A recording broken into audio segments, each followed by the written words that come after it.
the iniquity of the Amorites is not yet complete. That's the important part.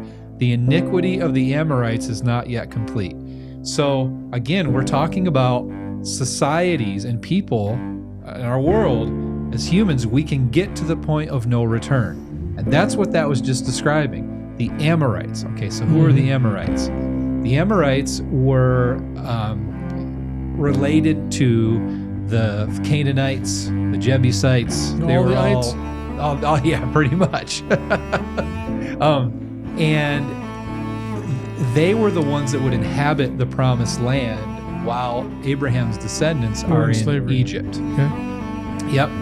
And after God's people are led out of Egypt, going back to the promised land, God said to them, you need to wipe these people out.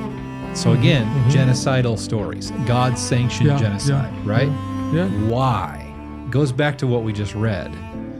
God's saying, your people can't come and conquer them until their sins are complete. In other words, sin is going to run its course. Yeah. They're going to get to a point of no return. And at that time is when judgment will come and you can destroy them. So God is actually being merciful here.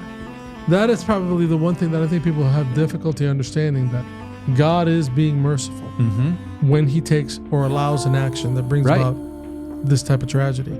Yeah. Think about that. He's saying, I'm going to give them every opportunity. Another example of this is Jonah. God tells Jonah to go to Nineveh and proclaim judgment. Nineveh was going to be destroyed. But what happened?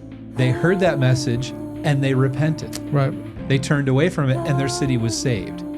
So what God is saying to Abraham here is, I'm going to give the Amorites every possible chance, all the way to the fourth generation living here, to turn away from their wicked ways. So you're in the response to the question of, is God genocidal? He's not genocidal.